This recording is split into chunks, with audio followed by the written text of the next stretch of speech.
Astérisque astérisque révisé. Astérisque astérisque. Dans le luxueux bureau de Roberto Suarez, tandis que la camionnette avançait lentement à travers la neige, Valentina observait le profil de son mystérieux sauveur. Elle se demandait pourquoi elle ressentait que ce contretemps, loin d'être un désastre, pourrait être le début de quelque chose d'inattendu. La camionnette de Matteo avançait péniblement sur la route, tandis que la neige tombait de plus en plus fort. Le silence entre eux devenait presque palpable. « Et que fais-tu ici ?» demanda finalement Valentina, en se frottant les mains pour les réchauffer. « Tu ne sembles pas être du coin. » Matteo serra le volant, choisissant ses mots avec soin. « Je prends une pause. J'avais besoin de m'éloigner de la ville. Des problèmes au travail. Quelque chose comme ça, répondit-il avec un sourire tendu. Disons que j'ai découvert que mon associé n'était pas celui que je croyais. Valentina hocha la tête, reconnaissant l'amertume dans sa voix. Je comprends. Dans ma profession aussi, il y a beaucoup de trahison. Des architectes qui volent des idées, des clients qui ne paient pas. Et ce Suarez, comment sais-tu qu'il est digne de confiance? Demanda Matteo, essayant de paraître décontracté. Je ne le sais pas, admit Valentina. Mais son projet d'écotourisme pourrait transformer cette région. Si mes designs sont choisis, je ne gagnerai pas seulement une fortune, mais je pourrais créer quelque chose de vraiment durable. Matteo réprima l'envie de lui dire la vérité. Ce n'était pas le moment. Ici, dit-il en pointant du doigt une cabane en bois à travers la neige. Les lumières étaient éteintes, mais l'endroit semblait solide et accueillant. La cabane. L'air était modeste mais belle, avec un design qui exploitait la lumière. Naturel, s'intégrant parfaitement à l'environnement. C'est magnifique, commenta Valentina en entrant. Celui qui l'a conçu comprenait la relation entre l'espace et la nature.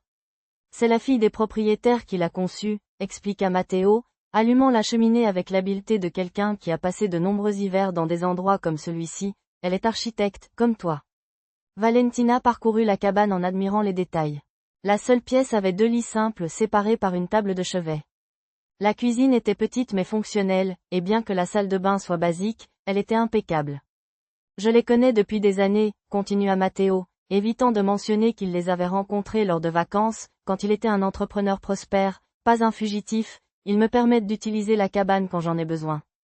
Pendant que Matteo préparait du thé avec les provisions de base qu'il avait trouvées dans le placard, Valentina essaya à nouveau d'utiliser son téléphone. Rien, soupira-t-elle, le rangeant dans son sac à main. Sais-tu s'il y a un téléphone fixe par ici? Je crains que non. Les lignes ont tendance à tomber lors de ces tempêtes, répondit-il, lui tendant une tasse fumante, mais demain tu pourras te connecter. La tempête ne durera pas éternellement. Ils s'assirent devant la cheminée, le feu projetant des ombres dansantes sur leurs visages. Malgré la situation, Valentina se surprit à apprécier la tranquillité du moment. Alors, raconte-moi plus sur ton projet, demanda Matteo. Les yeux de Valentina s'illumina. Elle sortit sa tablette de son sac et, à sa grande surprise, elle avait assez de batterie pour lui montrer ses dessins. C'est à moi, s'exclama Valentina, se serrant dans ses bras alors que le froid s'infiltrait à travers sa tenue élégante mais inadéquate. Il y a une cabane à quelques kilomètres d'ici, dit Matteo, finissant de changer rapidement et précisément le pneu. Elle appartient à des amis. Nous pouvons attendre là-bas jusqu'à ce que l'orage passe. Valentina hésita. Elle ne connaissait pas cet homme, et l'idée d'aller dans une cabane isolée ne semblait pas être la décision la plus intelligente. Elle essaya d'appeler de nouveau Suarez, mais le signal avait disparu. Nous n'avons pas beaucoup d'options, insista Matteo, fermant le coffre. La température continuera de baisser, et avec ce temps, même le chauffeur de Suarez aura du mal à arriver. C'est alors que le deuxième pneu se dégonfla complètement. Valentina regarda sa voiture, puis le chemin couvert de neige et enfin l'étranger qui était apparu comme par magie pour l'aider. Je suppose que je n'ai pas d'autre choix, concéda-t-elle enfin. Mais dès que l'orage se calmera, j'ai besoin de contacter monsieur Suarez. Cette réunion est trop importante. Matteo hocha la tête, cachant son soulagement. Il avait quelques heures pour décider comment avertir Suarez sans révéler qui il était vraiment. Parce que si Valentina découvrait qu'il aidait Matteo Rivero, l'entrepreneur technologique accusé de fraude et recherché par la justice, elle s'enfuirait probablement de lui aussi vite. Je te promets que tu seras en sécurité, dit-il en l'aidant à monter dans son camion. Ce qu'il ne mentionna pas, c'est qu'ironiquement, elle serait plus en sécurité avec un prétendu criminel. L'idée est de concevoir des cabanes comme celle-ci, mais intégrées dans un système circulaire d'énergie, expliqua-t-il en lui montrant des modèles tridimensionnels. Panneaux solaires cachés entre les arbres, système de collecte d'eau de pluie, chauffage géothermique. Matteo observait avec un réel intérêt. Il était brillant. Ses conceptions étaient non seulement belles, mais aussi révolutionnaires en termes d'efficacité énergétique. C'est impressionnant, dit-il sincèrement. Mais, ne trouves-tu pas étrange que Suarez veuille construire exactement à ces endroits? Demanda-t-il en montrant les emplacements marqués sur la carte numérique. Ils sont parfaits pour profiter de la lumière du soleil et offrent les meilleurs paysages, répondit-elle. Ils sont également connus pour leurs gisements minéraux, commenta Matteo, incapable de se retenir. Surtout d'or et d'argent. Valentina le regarda, surprise. Comment le sais-tu? Matteo se maudit intérieurement pour sa maladresse. J'ai passé beaucoup de temps dans ces montagnes. Les habitants en parlent. La conversation dériva vers des sujets plus légers alors qu'ils partageaient un dîner improvisé de conserves et de biscuits. Dehors, la tempête faisait rage, mais à l'intérieur de la cabane, la chaleur de la cheminée et la conversation créaient une atmosphère d'intimité inattendue. As-tu toujours voulu être architecte? Demanda Matteo, servant un pain. Voici la traduction en français. Elle prit une gorgée du vin qu'elle avait trouvé dans un placard. Depuis que je suis enfant, sourit Valentina. Mon père était constructeur. Il m'emmenait sur ses chantiers et m'expliquait comment chaque espace influençait la vie des gens. Et toi, que faisais-tu avant de prendre cette pause? Ils arrivèrent à une clairière où le terrain descendait abruptement vers un ruisseau gelé. La seule option était de descendre par la pente glissante. Soyez prudent, avertit Matteo, commençant à descendre avec prudence. Valentina le suivit, mais à mi-chemin, ses élégantes chaussures urbaines trahirent son équilibre. Avec un cri étouffé, elle glissa et tomba en bas. Sans hésiter, Matteo se lança pour la rattraper, parvenant à la retenir, bien qu'il perdît lui-même l'équilibre. Ils roulèrent sur plusieurs mètres, Matteo protégeant Valentina de son corps. Finalement, ils s'arrêtèrent au pied de la pente. Ça va? Demanda-t-il, sa voix tendue par la douleur.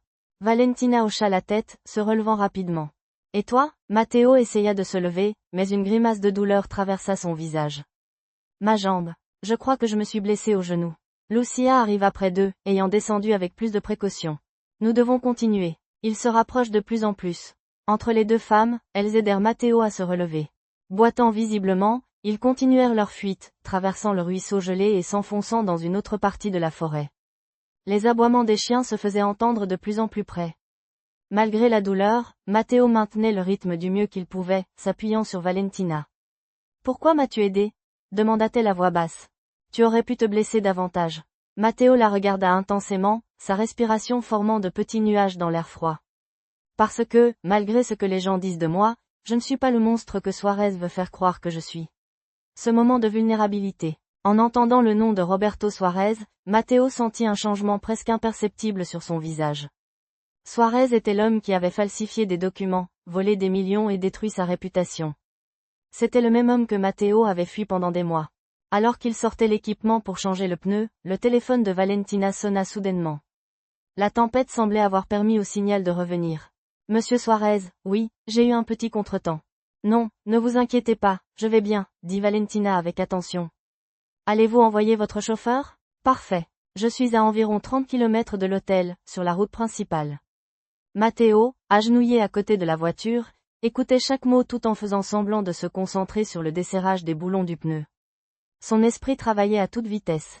Il ne pouvait pas permettre que Valentina tombe entre les mains de Suarez, pas quand il savait exactement quel genre de projets écologiques il menait réellement.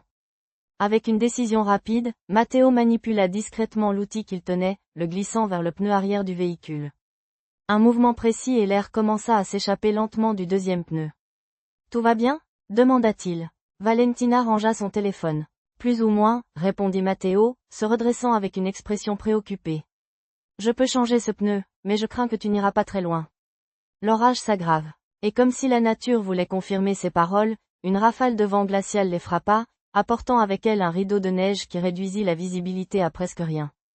Les lions à leurs investisseurs. C'est dans tous les journaux, s'exclama Lucia en sortant son téléphone, comme si elle voulait vérifier ou peut-être appeler la police.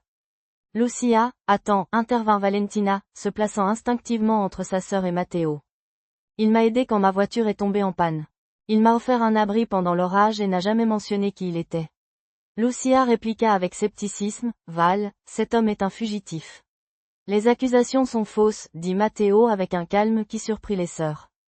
Matteo, un innovateur dans la technologie des énergies renouvelables, hésita avant de continuer.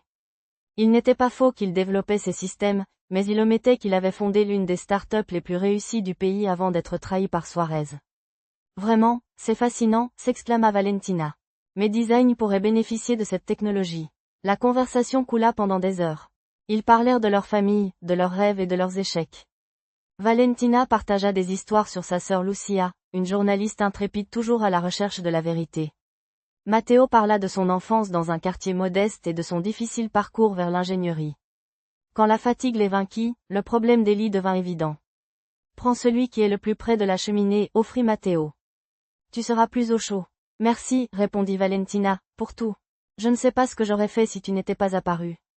Tu aurais probablement gelé dans ce costume blanc élégant, plaisanta-t-il, et tout de rire. Cette nuit-là, alors qu'ils se préparaient à se coucher, une complicité naquit entre eux. Après avoir écouté la respiration calme de Valentina depuis le lit voisin, Matteo contempla le plafond en bois. Il réfléchit à comment lui révéler la vérité, comment lui expliquer que l'homme avec qui elle devait se rencontrer était un criminel, et comment la convaincre que lui, un fugitif présumé, était en réalité la victime. Plus compliqué encore, comment ignorer cette connexion inattendue qu'il ressentait envers elle, une connexion qui allait au-delà de vouloir la protéger de Suarez? De l'autre côté de la chambre, Valentina était également éveillée, observant la silhouette de Matteo se découper contre la lumière mourante de la cheminée. Il y avait quelque chose en Matteo, une profondeur et une intelligence qui intriguaient Valentina. Il était si différent des hommes d'affaires superficiels avec lesquels elle avait l'habitude de traiter. Ce que ni l'un ni l'autre ne savaient, c'était que, pendant qu'ils trouvaient refuge dans cette cabane, Lucia Herrera, la sœur de Valentina, avait déjà remarqué leur absence. Utilisant ses contacts journalistiques, elle était déterminée à les retrouver, guidée par un instinct lui disant que quelque chose n'allait pas avec l'invitation soudaine de Roberto Suarez. L'aube est arrivée avec un ciel dégagé. L'orage était passé, laissant un manteau de neige immaculée qui brillait sous les premiers rayons du soleil. Valentina fut la première à se réveiller et trouva Matteo endormi dans le lit voisin. Elle l'observa avec curiosité. Endormi, il semblait différent, plus vulnérable, moins énigmatique. Elle décida de préparer du café avec ce qu'il restait dans le garde-manger. L'odeur de café chaud remplit la pièce, apportant une atmosphère chaleureuse et réconfortante. Réveillé par Valentina, Matteo se redressa, désorienté. Bonjour, salua Valentina en lui tendant une tasse. L'orage est terminé. C'est ce qu'il semble, répondit-il en acceptant le café. Nous devrions pouvoir sortir aujourd'hui. Valentina hocha la tête, bien qu'une partie d'elle ressentit une certaine réticence à mettre fin à cette étrange parenthèse de sa vie. Je dois contacter Suarez dès que possible. Le visage de Matteo se crispa. Valentina, à propos de Suarez, commença-t-il, mais il fut interrompu par le bruit d'un moteur qui s'approchait. Tous deux se penchèrent par la fenêtre. Un jeep rouge s'arrêta devant la cabane et une femme d'environ 30 ans en descendit, les cheveux foncés relevés. Astérisque révision du script, astérisque. Valentina reconnut l'homme costaud qui descendait du premier véhicule. C'est le chef de la sécurité de Suarez. Comment nous ont-ils trouvés? Demanda-t-elle, alarmée. Lucia consulta son téléphone et jura à voix basse. Mon localisateur est activé. Ils ont dû le suivre. Il y a une sortie à l'arrière, indiqua Matteo, se dirigeant rapidement vers l'arrière de la cabane. À travers la forêt, nous pouvons atteindre la route secondaire. Peut-on vraiment te faire confiance? Demanda Lucia, encore hésitante. En ce moment, as-tu une autre option? Répliqua Matteo, ouvrant une petite porte cachée derrière une armoire. Il n'y avait pas de temps pour plus de débat. Les hommes frappaient déjà à la porte d'entrée avec insistance. Nous savons que vous êtes là-dedans, cria une voix grave. Nous voulons juste parler, bien sûr, avec César. Mais ils veulent juste discuter, murmura Lucia en désignant par la fenêtre les hommes armés entourant les camionnettes. Les trois se glissèrent par la sortie arrière. Juste au moment où ils entendirent le bruit de la porte principale forcée, ils coururent entre les arbres. La neige rendait leurs pas difficiles, mais étouffait aussi le son de leur fuite. La forêt était dense, les pins couverts de neige créaient un labyrinthe naturel. Matteo menait la marche, apparemment familier avec la région. Par ici, indiqua-t-il en se dirigeant vers un sentier à peine visible. Ils avancèrent pendant plusieurs minutes sans être repérés, mais bientôt ils entendirent des voix et des aboiements de chiens derrière eux. Ils ont des chiens pisteurs, dit Lucia, haletante. Bariloche semblait se moquer d'elle avec ses sommets enneigés, indifférent à sa crise professionnelle. J'ai un cric hydraulique et un pneu de secours dans mon camion. Puis-je vous aider? Offrit l'homme en se redressant. Valentina l'observa attentivement pour la première fois. Sous sa veste marron et son gant usé, il y avait quelque chose qui ne collait pas. Ses yeux trahissaient l'intelligence et ses manières, malgré sa rudesse apparente, avaient une subtile élégance. Merci. Je suis Valentina Herrera, dit-elle en tendant sa main gantée. Matteo, répondit-il simplement, évitant de donner son nom de famille tout en serrant sa main. Que faites-vous dans un endroit comme celui-ci avec ce climat? Demanda Valentina. Je suis architecte. J'ai un rendez-vous avec Roberto Suarez pour lui présenter un projet d'écotourisme. Ce pourrait être le contrat de ma vie, expliqua-t-elle alors qu'il se dirigeait vers le camion. Titre. Ombre du passé astérisque. INT. Cabane, jour astérisque. Valentina écoute Matteo, son regard fixe et préoccupé. Matteo Mon associé a falsifié des documents pour m'incriminer quand j'ai découvert qu'il détournait des fonds pour des opérations illégales. Lucia, avec son téléphone en main, sent son instinct journalistique s'activer. Lucia Je passe des mois à enquêter sur cet homme. Ses projets écologiques ne correspondent pas. Valentina sent son monde vaciller. Valentina Que veux-tu dire? Lucia J'ai des indices selon lesquels il utilise ses projets comme couverture pour l'exploitation minière illégale, mais je manque de preuves concrètes. Valentina se souvient d'un commentaire de Matteo sur les gisements minéraux. Valentina C'est pourquoi je voulais construire dans ces endroits. Matteo s'approche prudemment. Matteo J'ai besoin de ton aide, Valentina. Tes dessins contiennent des informations géologiques détaillées. Si nous les comparons avec les documents que j'ai rassemblés sur les opérations de Suarez, nous pourrions prouver sa façade. Valentina se sent trahie. Valentina Elle avait mon nom. Lucia observe, intriguée. Lucia J'ai des contacts qui pourraient nous aider à vérifier ces informations. Le silence tendu est interrompu par le bruit de véhicules qui s'approchent. Les trois se penchent par la fenêtre, voyant 3 camionnettes noires s'arrêter devant la cabane. Matteo Chuchotant, Torres. Coupé au noir Matteo avait dit, rappelle-toi, nous avons juste besoin des fichiers du serveur principal. Elena avait confirmé que l'accès se trouvait dans le bureau de Suarez. Le plan était risqué mais simple. Valentina simulerait un intérêt pour reprendre le projet tout en installant un dispositif d'accès à distance dans le réseau de l'entreprise. Ainsi, Lucia pourrait s'infiltrer numériquement pour obtenir les documents prouvant la culpabilité de Suarez et l'innocence de Matteo. L'ascenseur s'arrêta avec une douce sonnerie et les portes s'ouvrirent, révélant un couloir luxueusement décoré. Au bout, se trouvaient les doubles portes du bureau de Roberto Suarez. Valentina, ma chère, salua Suarez en la voyant entrer. C'était un homme d'environ 50 ans, avec les cheveux poivre et sel parfaitement coiffés et un sourire qui n'atteignait pas ses yeux. Quel soulagement de te voir en forme après ton contretemps en montagne. Merci d'avoir reprogrammé notre réunion, répondit-elle avec un sourire calculé. Je suis très enthousiaste à propos de ce projet, et nous le sommes aussi pour tes designs, ajouta Suarez en montrant les plans que Valentina avait envoyés précédemment, déployés sur son bureau.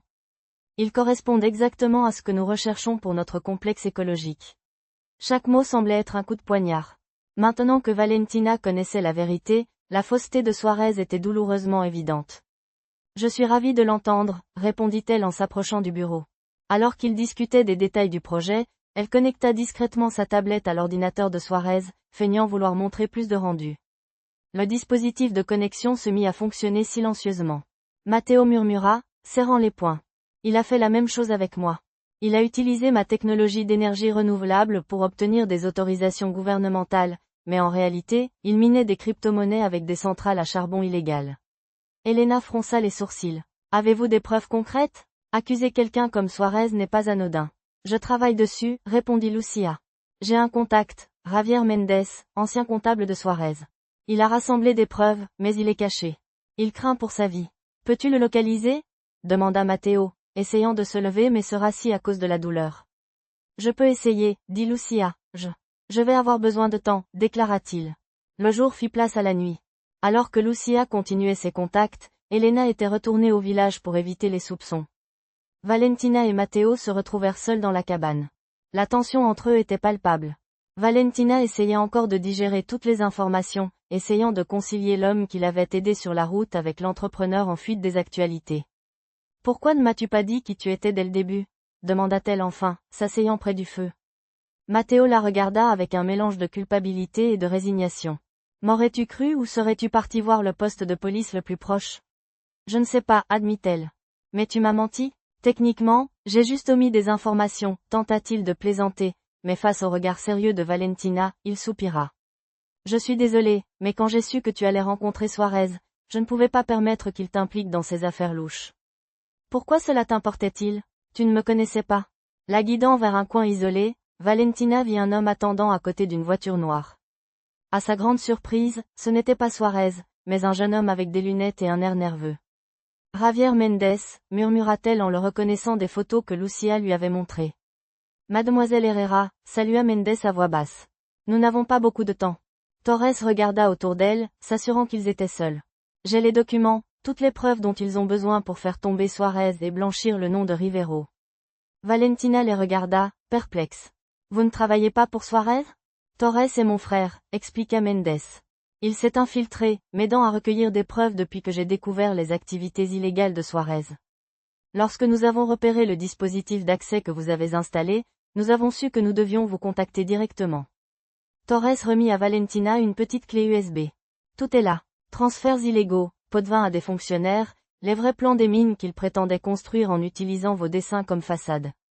Pourquoi nous aide-t-il? Demanda Valentina, toujours méfiante. Parce que Suarez nous a tous trahis, répondit Torres. Il m'a promis une part dans ses affaires. Il a menacé mon frère de ruiner sa carrière, et il a volé à ton ami Rivero non seulement son entreprise, mais aussi sa réputation. Le bruit des portes qui s'ouvrent interrompit la conversation. Plusieurs silhouettes apparurent à l'autre bout du parking. Suarez, grogna Torres. Il a dû découvrir l'accès non autorisé à son système. Un soupir de soulagement parcourut la pièce. Le premier pas était fait, mais tous savaient qu'un homme comme Suarez ne tomberait pas sans se battre. Maintenant vient le plus difficile, avertit Elena. Le procès. Suarez a de puissantes connexions et des avocats de premier plan.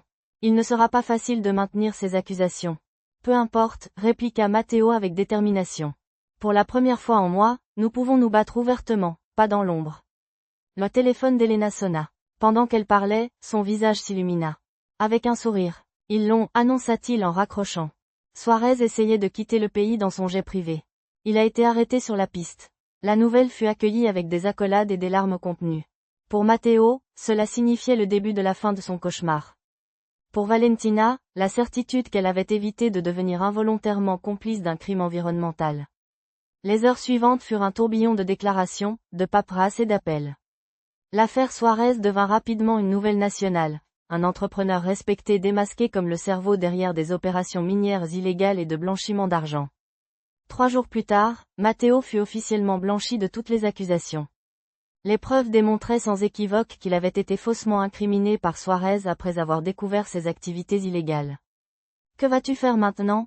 demanda Valentina alors qu'il marchait dans les jardins de la place San Martín, loin de l'assaut des journalistes en quête de l'exclusivité du milliardaire réhabilité.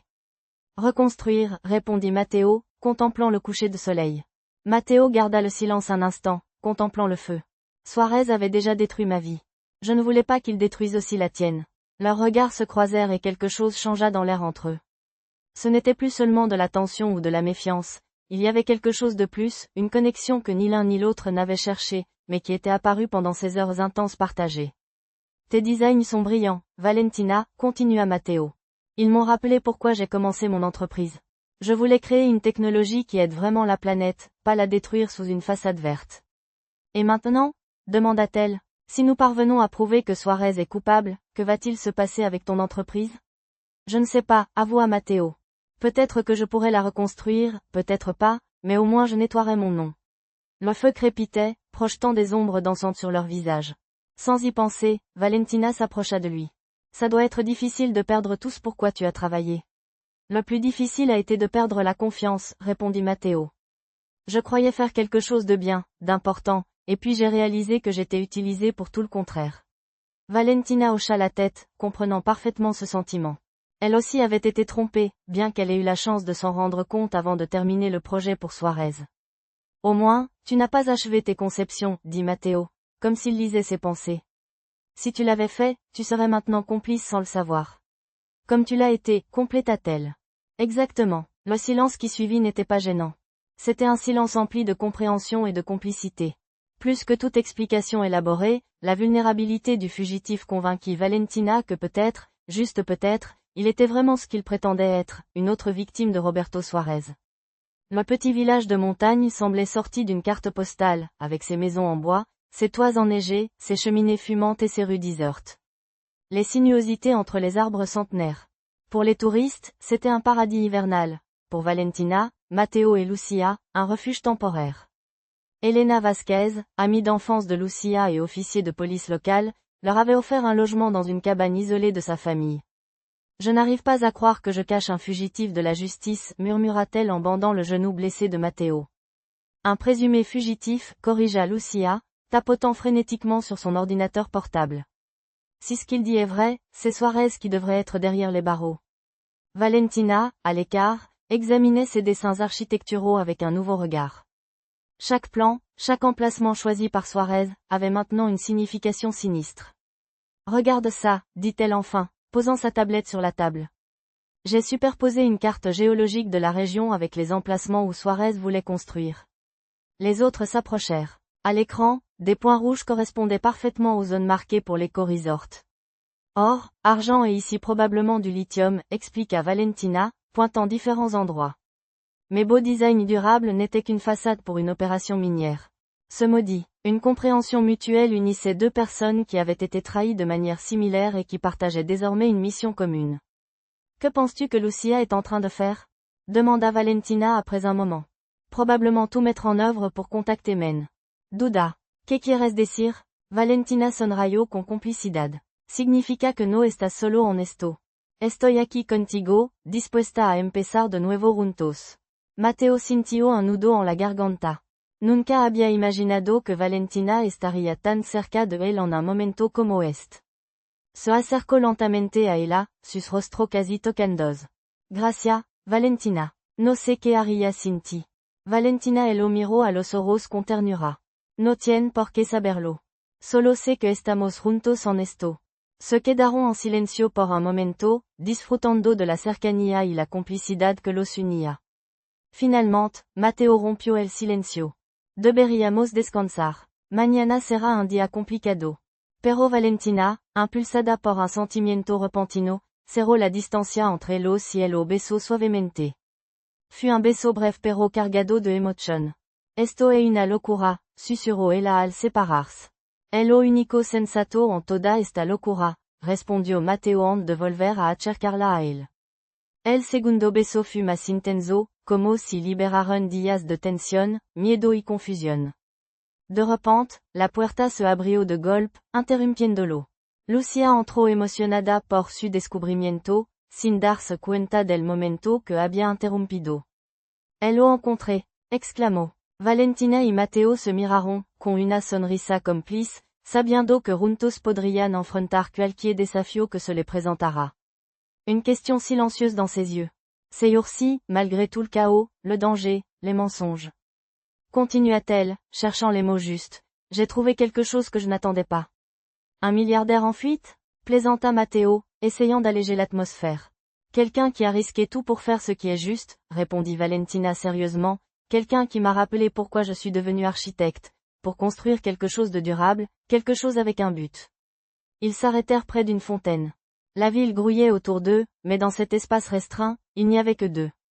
J'ai une proposition, dit Matteo, tenant les deux mains de Valentina. Je pense à créer une fondation, utiliser ma fortune et mes connaissances pour développer des projets vraiment durables.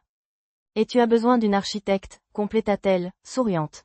J'ai besoin de l'architecte, le corrigea-t-il, quelqu'un dont la vision peut transformer des paysages sans les détruire. Quelqu'un qui comprend que nous pouvons coexister avec la nature sans l'exploiter. Les yeux de Valentina brillèrent, c'était exactement le genre de projet dont elle avait toujours rêvé. Où serait le premier? Bariloche, répondit Matteo sans hésiter. Je pense que nous devons quelque chose à ces montagnes où tout a commencé. Des mois plus tard, lors d'une cérémonie intime entourée d'amis proches, Matteo et Valentina inaugurèrent le premier projet de la fondation Rivero Herrera, un Seine. Le bruit de pas pressés résonna sur le béton. Allez-vous-en, ordonna Torres à Valentina et Mendes. Je les retiendrai, mais, commença à protester Valentina. Maintenant, rugit Torres, sortant une arme de sa veste. Valentina et Mendes se précipitèrent vers la sortie des véhicules. Derrière eux, on entendait des cris et ce qui semblait être une bagarre. Matteo, appela Valentina dans l'oreillette. Nous sortons par la rampée. Nous avons les preuves, mais Suarez nous a découverts. En émergeant dans la rue, le cœur de Valentina fit un bond en voyant Suarez et deux gardes du corps bloquant leur chemin. Quelle déception, Valentina, dit Suarez avec une fausse tristesse. Tu avais tellement de potentiel. Les gardes du corps avancèrent vers eux, mais avant qu'ils ne puissent les atteindre, une fourgonnette noire apparut en dérapant au coin de la rue. Les portes s'ouvrirent, révélant Matteo et Lucia. Montez, cria Matteo. Valentina poussa Mendes vers la fourgonnette et courut derrière lui. Un des gardes du corps parvint à l'attraper par le bras, mais elle se libéra d'un geste rapide, laissant un morceau de sa manche blanche entre les mains de l'homme. À peine les portes furent-elles fermées que la fourgonnette démarra, laissant Suarez hurler des ordres à ses hommes. « Ça va ?» demanda Matteo, se tournant pour regarder Valentina depuis le siège du conducteur. « Oui, répondit-elle, reprenant son souffle. Et nous avons les preuves. Torres et Mendes étaient de notre côté tout le temps. Je savais qu'il y avait quelque chose de louche avec ce Torres, commenta Lucia, examinant le dispositif USB. Il semblait toujours trop intelligent. Astérisque texte amélioré. Astérisque. Je te sens un peu tendue, Valentina, commenta Suarez après un bref silence. Tout va bien, je suis juste fatiguée.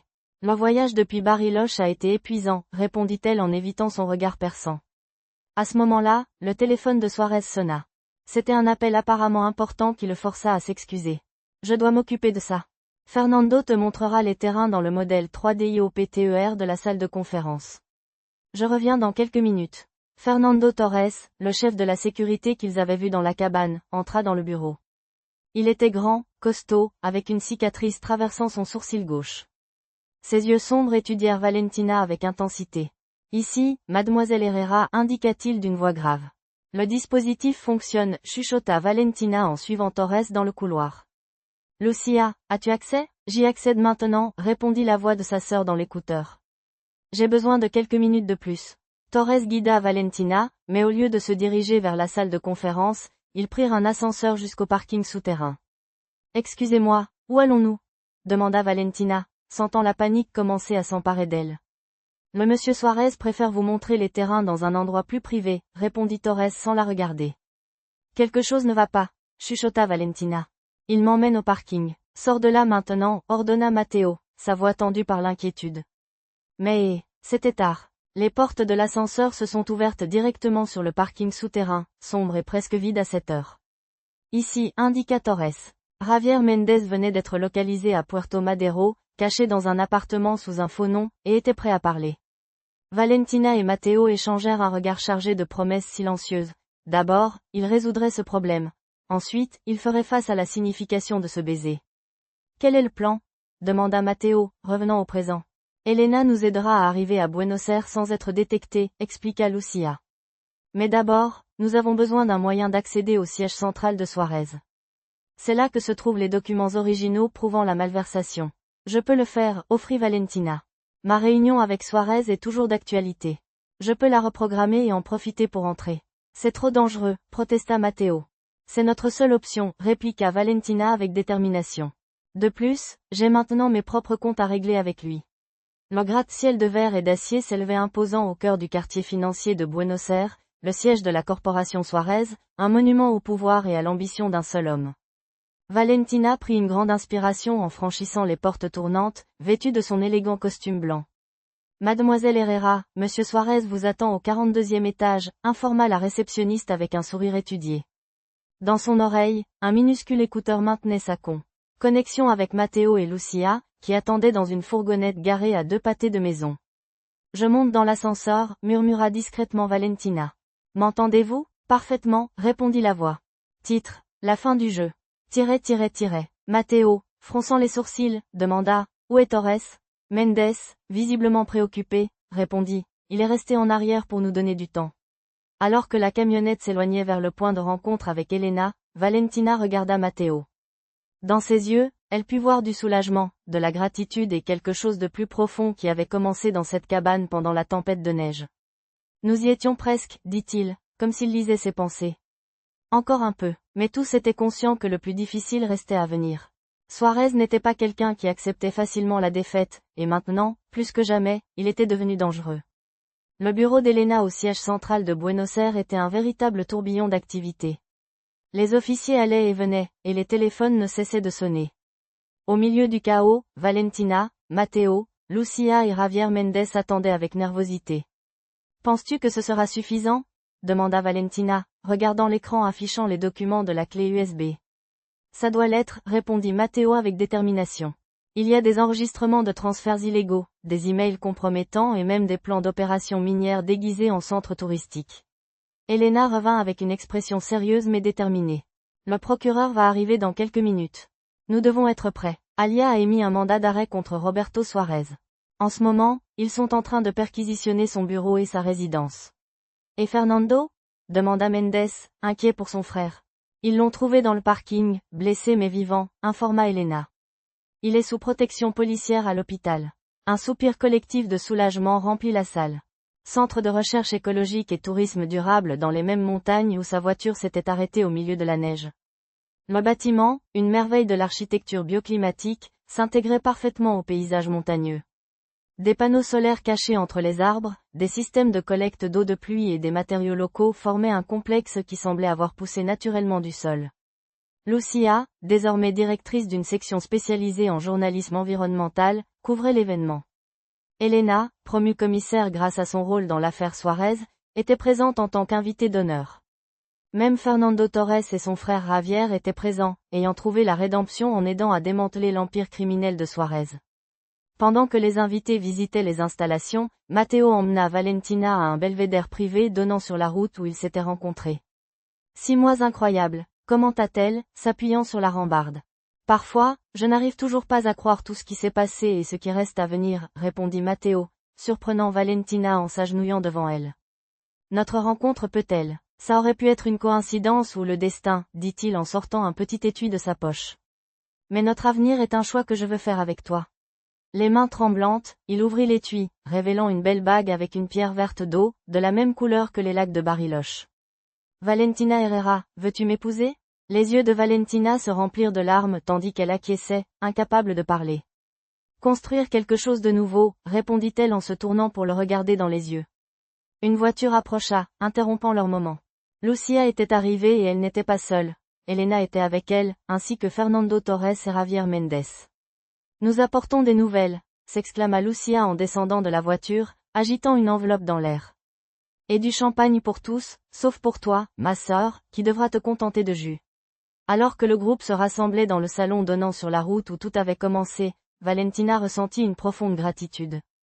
Ce qui avait commencé comme un désastre professionnel s'était transformé en une vie plus riche et plus significative que ce qu'elle aurait jamais imaginé. Pour les chemins inattendus, trinqua Matteo en levant son verre, et pour les pneus crevés qui nous mènent exactement là où nous devons être. Tous rirent et trinquèrent, célébrant non seulement les bonnes nouvelles que Lucia apportait, l'approbation d'une loi sur la protection de l'environnement qu'elle avait soutenue depuis des mois, mais aussi la façon étrange et merveilleuse dont leur vie s'était entrelacée. Alors que Al contemplar a su familia elegida, Valentina pensaba en la historia que algún día le contaría a su hijo o hija, como su coche se había detenido en medio de la nieve sin saber que quien la ayudaría sería un millonario fugitivo, y que se enamorarían. Desde el vientre, Roberto Suarez y innovaba como su padre. La Fundación Rivero Herrera se había establecido como un modelo nacional a seguir. Sus proyectos sostenibles no solo protegían el medio ambiente, sino que también generaban empleos dignos para la comunidad local. El caso Suarez había sentado un precedente, motivando a la autoridad a investigar más a fondo los supuestos proyectos ecológicos de otras empresas. Roberto Suarez cumplía condena en una prisión federal, sus operación ilegal habían sido completamente desmantelada, y parte de su fortuna decomisada se destinó a reparar el daño ambiental causado por sus actividades. Lucia vient aujourd'hui, commenta Valentina. Elle dit qu'elle a une nouvelle importante. Un autre prix de journalisme? Demanda Matteo en servant 2 tasses de thé aux herbes locales. Je ne sais pas. Elle avait l'air mystérieuse. La section de journalisme environnemental dirigée par Lucia avait acquis une renommée internationale pour ses enquêtes sur les crimes écologiques. Son travail avait contribué à la création de lois plus strictes en matière de protection de l'environnement. Elena les rendait également visite fréquemment. En tant que commissaire, elle avait mis en place une unité spéciale dédiée aux crimes environnementaux, inspirée par l'affaire Hess. Parfois je me demande ce qui se serait passé si ma voiture ne s'était pas arrêtée sur cette route, réfléchit Valentina. Si je ne t'avais jamais rencontré, tu serais probablement en train de concevoir des centres commerciaux en ville, coincé dans les embouteillages et regrettant les montagnes, plaisanta Matteo. Et toi, tu continuerais à fuir au lieu de... Quand elle retrouva enfin la parole, elle ne put que dire, qui aurait cru que mon pire jour sur la route serait le début de ma meilleure vie. Les montagnes enneigées observaient en silence alors qu'un amour, né dans l'adversité et fleuri dans la vérité, se manifestait à chaque baiser. C'était un amour aussi inattendu que la rencontre qu'il avait engendrée. Une voiture arrêtée dans la neige, une architecte en difficulté et un millionnaire en fuite qui s'avéra être exactement ce dont elle ne savait pas qu'elle avait besoin. Un an s'était écoulé depuis l'ouverture du centre écologique et la demande en mariage. Pendant ce temps, la vie de Valentina et Matteo avait complètement changé. Leur maison dans les montagnes, conçue par Valentina et construite sous la supervision des deux, se dressait comme un témoignage de leur vision partagée.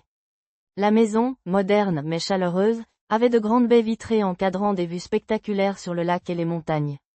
Ce matin de printemps, Valentina contemplait le paysage depuis la terrasse, une main reposant sur son ventre de 6 mois.